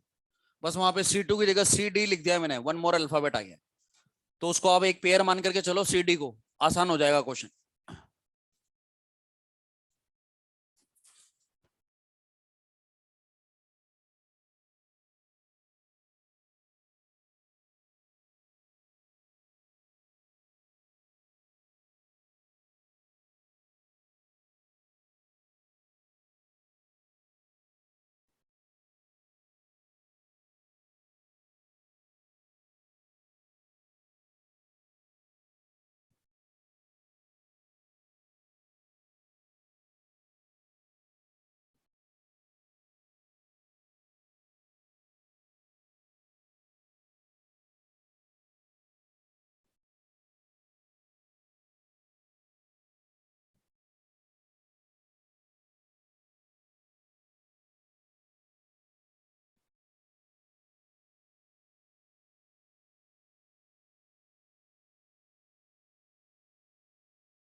कल भी आधे लेक्चर में आइसोमर्स और चलेगा, आज ये कंप्लीट तो हो नहीं पाएगा, काफी सारे केस हैं अभी बाकी, लेकिन जो बाकी आधा लेक्चर रहेगा उसमें आप ही लोगों से क्वेश्चनिंग होगी, ठीक है ना? आइसोमर्स जितना पढ़ा दिया गया है अभी, आप आज आपको पी ब्लॉक रिवाइज नहीं करना है, ठीक है? पी ब्लॉक का कोई और टास्क नहीं है। कोऑर्डिनेशन का आइसोमर टेस्ट में नहीं आ रहा, मैं पहले बता रहा हूँ आपको, लेकिन आपको ये पढ़ के आना है कल। आ जाओगे पढ़ के? रिवीजन हो जाएगा यार अच्छे से। आइसोमर से क्या क्वेश्चन फ्रेम होता है, ठीक है ना? तो जितने भी केस कराए गए हैं आपको, भाई 4 वाले में तो दिक्कत है ही नहीं, 6 वाले में एक दो केस ज्यादा वाले हैं, तो इनको देख करके आ जाना फिर से, ठीक है? तो कल बोर्ड पे बुला लेंगे आपको और फिर आपसे यहीं पे बनवाएंगे, ठीक है ना? हाँ, कल बहुत दिन भी हो गए।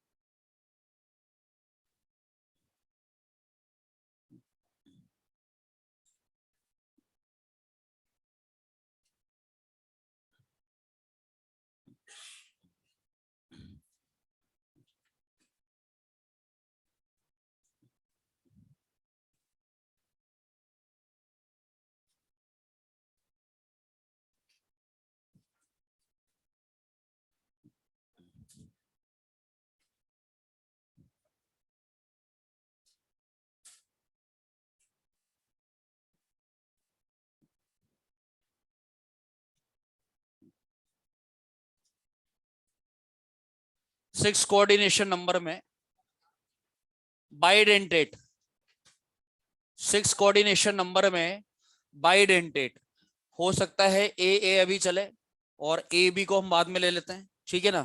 तो यहाँ पे टाइप ए रिंग वाला, इसकी शॉर्ट ट्रिक देख लीजिए। पहले जो दोनों पॉइंट बताए गए एक बार फिर से उसको रिपीट करेंगे। मोनोडेंटेट में सामने देखिए, अपोजिट एटम सेम आते ही ऑप्टिकली, एलएचएस आरएचएस सेम आते ही पूरा बोले, एलएचएस आपस में सेम और आरएचएस भी आपस में, वो भी कैसा है, ऑप्टिकली। अब जो मैं यहाँ पे ट्रिक बताने वाला हूं आपको रिंग वाली, ये ऑप्टिकल एक्टिव वाली ट्रिक है। पहले हम बोलते थे कि प्लेन ऑफ सिमेट्री नहीं है, सॉरी प्लेन ऑफ सिमेट्री है और ऑप्टिकली इनएक्टिव। अभी जो दोनों पॉइंट आपने बोले यहाँ पे, वो ऑप्टिकली इनएक्टिव वाली ट्रिक थी।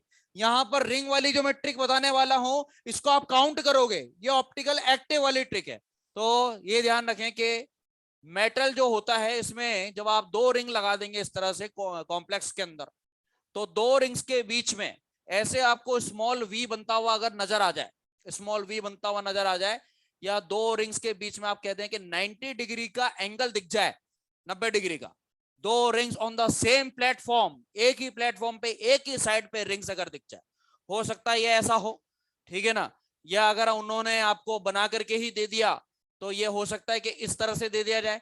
तो भी आप अगर इसको ध्यान से देखें, तो यहां पर भी दोनों रिंग्स के बीच में, ये इसकी पहचान है कि ये वी बनता हुआ नजर आएगा आपको। बस सीधे सीधे बोल देना है, दो रिंग्स के बीच में आपको वी दिख जाए, ये ऑप्टिकली एक्टिव होता है। क्या होता है? कोई पूछे कि कैसे देखा तुमने प्लेनो सिमेट्री, आपने नहीं देखा है, आपको सिखाया गया है बस। ये ऑप्टिकली एक्टिव होता है। कैसा होता है ये ऑप्टिकली एक्टिव?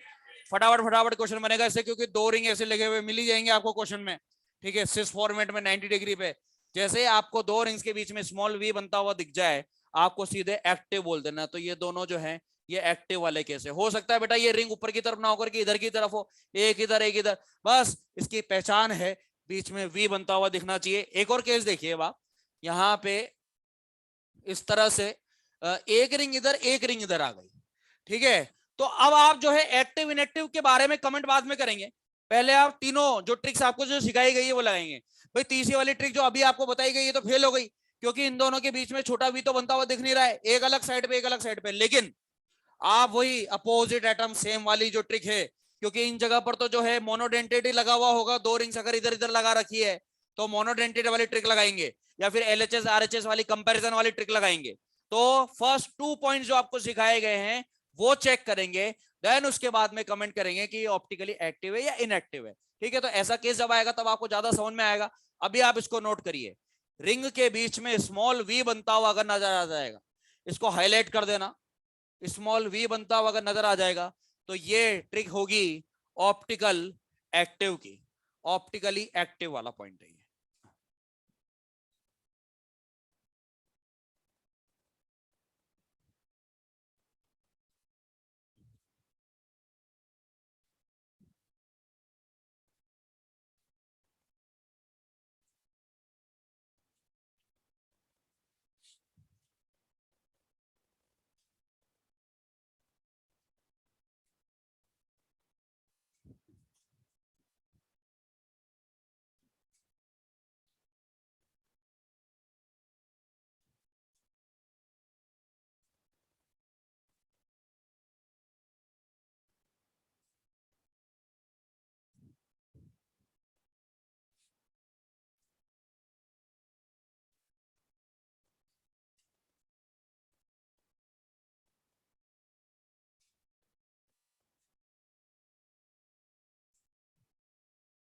वो जल्दी बनाया ना, कलर क्या भर रहा है उसमें पागल।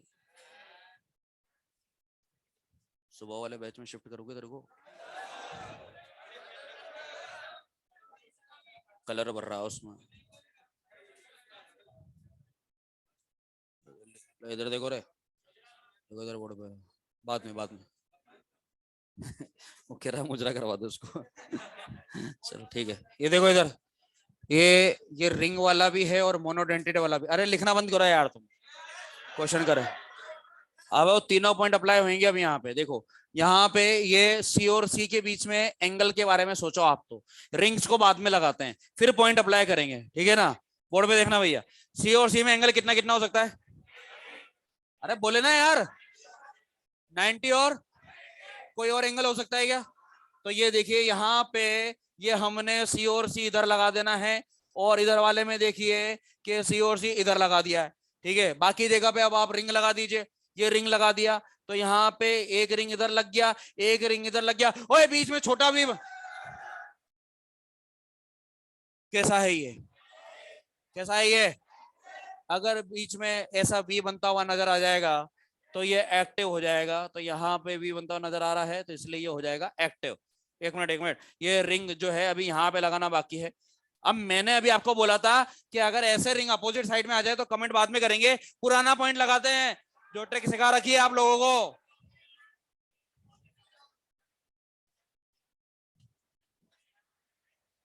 अपोजिट एटम सेम होते ही ऑप्टिकली, याद आ गया पॉइंट?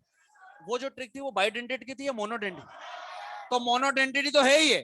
ठीक है ना, तो अपोजिट एटम सेम आते ऑप्टिकली इनएक्टिव, दो तो बन गए जीआई, एक है ऑप्टिकली एक्टिव। टोटल पूछा जाए तो 3 और ऑप्टिकल पूछा जाए तो 2। आ गई बात समझ में भैया? ठीक है, नोट कर लीजिए इसको।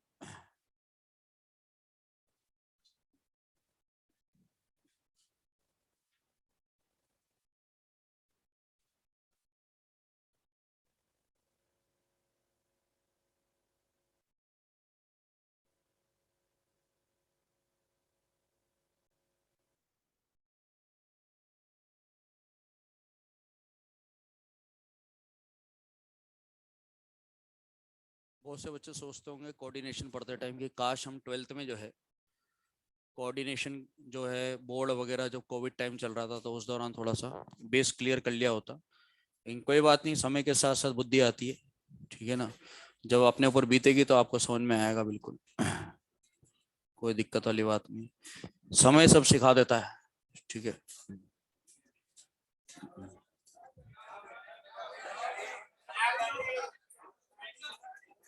घड़ी नया नहीं तो पुराना है,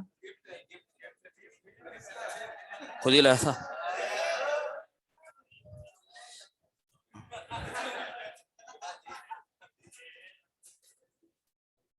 नया कुछ नहीं खरीदते भाई, बहुत महंगा हो गया सब कुछ, बहुत खर्चा हो गया।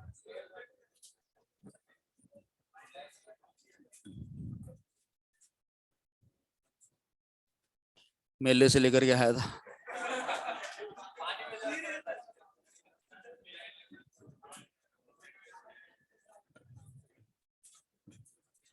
अभी नीट के बाद यहीं रुकोगे ना, जाओगे तो नहीं ना तुम? रुक जाओ यार थोड़ा, मिल के जाना। पार्टी वार्टी, तुम डॉक्टर, अब डॉक्टर तुम बनोगे तो पार्टी तुम्हें देनी है, इसलिए रुकने के लिए कह रहा हूँ। आखिरी महीने में पैसा ज्यादा मंगाना थोड़ा घर से है।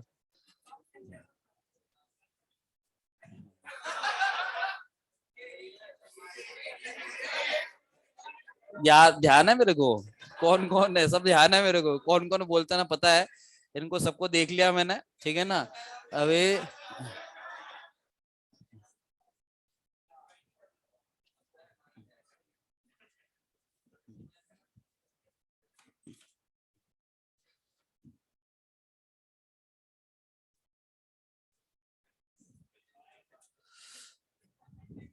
अरे ओए, ये क्वेश्चन कर, ये करो क्वेश्चन,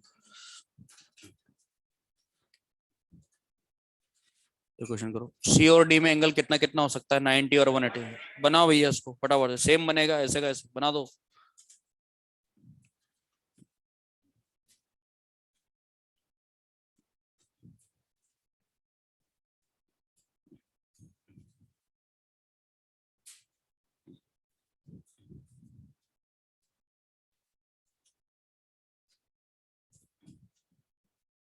अबे यार टाइम बहुत लग रहा है यार, तुम्हें क्या है?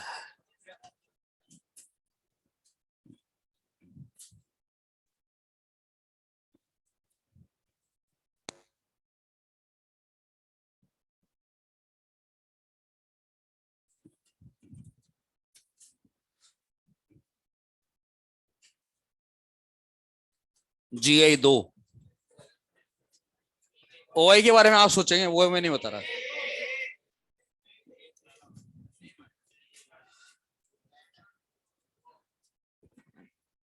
ओआई के बारे में आप सोचेंगे, ये पता नहीं है।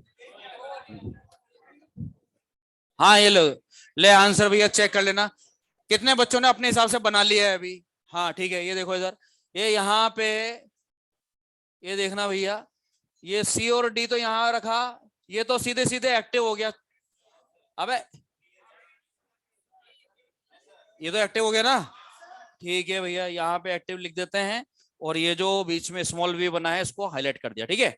ओके, नाउ यहाँ पे सी और डी अपोजिट, ए और ए और ए, एलएचएस आरएचएस सेम आ रहा है ना यार। दूसरा पॉइंट मोनोडेंटेट वाला पॉइंट केवल पहला वाला था, दूसरा वाला पॉइंट मोनोडेंटेट के लिए नहीं बोला है मैंने। एलएचएस और आरएचएस यहाँ पे मैच कर रहा है, ठीक है। एलएचएस आपस में सेम सेम हो रहा है, आरएचएस आपस में सेम सेम हो रहा है, दिस इज इनएक्टिव, ये इनएक्टिव बोलेंगे आप, ठीक है। इसलिए मैं बार बार बोल रहा हूँ पहला वाला पॉइंट ही मोनोडेंटेट का है, फर्स्ट वाला पॉइंट। एलएचएस आरएचएस के लिए मैंने मेंशन नहीं करा, इट मींस आप दोनों जगह पे लगा सकते हो।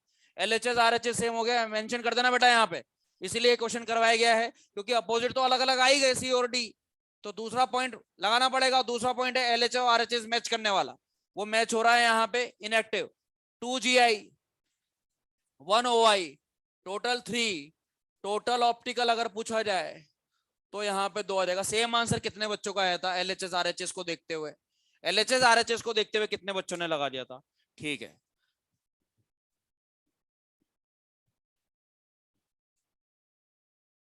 एक बहुत ही बेसिक सा क्वेश्चन जो है, जो बाकी है अभी, वो है M A whole thrice. M A whole thrice active तो होगा ही, जीआई और बनेंगे नहीं, चेक करिए। ये देखिए क्वेश्चन यहाँ पे बोर्ड पे नजर, जब मैं लिखूं कुछ तो बोर्ड पे देखते रहा करो। एम यहाँ पे ये रिंग लगा दिया, ये रिंग लगा दिया और ये रिंग लगा दिया, ए वापिस से ए और ए, वापिस से ए और ए को कितना है फ्लिप कर दो, कोई और, अबे यार दूसरा क्या, इस ए को मैं ऐसे ऐसे कर दूंगा, कोई चेंज हो जाएगा क्या। जीआई हो गया है 0, लेकिन यहाँ पे छोटा वी बनता हुआ दिख रहा है, ओ आई हो गया 1, टोटल पूछा जाएगा तो 2 बोलना है, और टोटल ऑप्टिकल पूछा जाएगा तो भी 2 बोलना है, अलग क्वेश्चन है ये, ध्यान से देखिए आप। जब जीआई 0 हो जाए और ओआई की वैल्यू आए, ये एकमात्र ऐसा क्वेश्चन है 6 वालों में जिसमें जीआई 0 रहेगा और ओआई तो आपने बोल ही दिया कि स्मॉल वी बन रहा है, स्मॉल वी बनते ऑप्टिकली एक्टिव है, तो अपन क्या करते थे पहले 0 + 1 करके टोटल करके 1 ही लिखते थे यहाँ पे। लेकिन जब जीआई 0 हो जाए ना, तो इसका जो डी और एल दोनों है वो ऑप्टिकल में भी आपको काउंट करना है और स्टीरियो में भी काउंट करना है, ये अलग केस है, इसको नोट कर लीजिए। एम ए थ्राइस वाले को, जिसमें जीआई 0 है, आपने उसको ऑप्टिकली एक्टिव बोला, स्मॉल वी बनता हुआ यहाँ पे नजर आ रहा है हमको, और स्मॉल वी की वजह से ही ऑप्टिकली एक्टिव है, लेकिन सीधे सीधे हम पहले ऐड कर दिया करते थे, वो डायरेक्ट एडिशन नहीं है, डी और एल दोनों को काउंट करना है इसमें।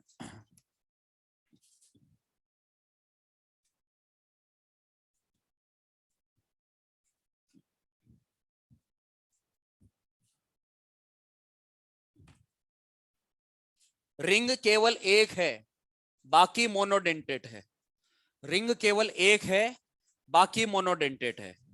एम ए C2D2, रिंग को एक जगह पे फिक्स कर दो और केस बनाइए, रफ में सॉल्व करके देखिए। एम ए रिंग को तो एक जगह पे फिक्स कर दो, ये देखिए इस तरह से रिंग को एक जगह पे फिक्स कर दिया यहां पे।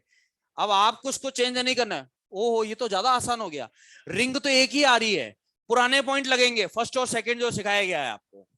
तो यहां पे एक बार सीसी अपोजिट डी डी, यहां पर एक बार डी और डी अपोजिट, एक बार डी और डी अपोजिट, सी और सी सिस में एक बार सी का पेयर आया, एक बार डी का पेयर आया, अब मिक्स पेयर। तो यहां पे मेटल बीच में रखा, मेटल बीच में रखा, रिंग फिक्स है, इस बार सी और डी यहां पे, और सी डी को आप यहां पे रख दीजिए, टोटल 3 GI बन चुका है। पुराने पॉइंट्स लगा करके ऑप्टिकल एक्टिव है या इनएक्टिव कितना है यह आपको पता करना है, इससे टोटल कितने बनेंगे ये आपको पता करना है। सामने मैंने केस बना दिए हैं, ऑप्टिकल एक्टिव इनएक्टिव ये आपको देखना है। डबल रिंग वाले पॉइंट को भूल जाइए, पहला और दूसरा पॉइंट लगाइए। हाँ ओके, तो ये रहा फर्स्ट, इस वाले के लिए बताइए inactive, opposite same, inactive, opposite same, inactive. LHS तो सेम हो गया है, आरएचएस अलग है, आरएचएस इज डिफरेंट, यहाँ पे लिख दिया मैंने, आरएचएस इज डिफरेंट, तो इसलिए ये एक्टिव है भैया, और एक्टिव है तो 3+1, ठीक है, 3+1, टोटल यहाँ पे 4 बन जाएगा, और टोटल ऑप्टिकल पूछा जाएगा तो 2 बता देना। तो स्टीरियो तो आंसर आ गया है 4, और ऑप्टिकल का आंसर आ गया है 2, ठीक है, ये लिख लीजिए, बाकी क्वेश्चंस कल करेंगे, ठीक है। जो क्वेश्चंस आज करा दिए गए हैं मैं इसको दोबारा से रिपीट करूंगा, कल शुरुआत के 15 से 20 मिनट आप लोगों से डिस्कशन होगा, आपने इसको जाकर के आज अच्छे से एक बार देख लिया, केवल एक बार देखना है आपको, ऑप्टिकल एक्टिव इनएक्टिव वाली ट्रिक्स को आप दोबारा से देखोगे, ऐसा जबरदस्त कॉन्फिडेंस आएगा ऑप्टिकल आइसोमर में, जीआई वगैरह में, तो आदत में आ जाएगा फिर वो आपके क्वेश्चंस करने का इसका। और ये मत सोचना कि टिपिकल वाले क्वेश्चन आ गए तो कैसे करेंगे, ये अपने मैक्सिमम एक्सट्रीम लेवल पे लेकर के कर चुके अपन क्वेश्चन, हर पैटर्न की शुरुआत के 3-4 जो क्वेश्चन कराए गए उनको फोकस करो आपको, जो बहुत ज्यादा कॉम्प्लिकेटेड आपको लग रहा है वो क्लास में करवाया गया तो केवल वो एक टास्क की तरह है जो आपको प्रैक्टिस कराने के लिए है, बाकी बहुत ज्यादा कॉम्प्लिकेटेड क्वेश्चन नहीं आएगा, मैं खुला बोल रहा हूँ आपको यहाँ, ठीक है। कल आइसोमर्स का जितने भी क्वेश्चन कराए गए मैं दोबारा से पूछूंगा, मैं आपसे, मैं बार बार बोल रहा हूँ इस बात को, ठीक है भैया, है ना, आइसोमर्स का तो एक बार फिर से अपन रिवीजन करेंगे, और जो बचे हुए क्वेश्चन रह गए फिर उसको खत्म करके isomers close, colour of the complex compound start हो जाएगा, विबग्योर व्हील वाला, वो कल समझाया जाएगा आपको।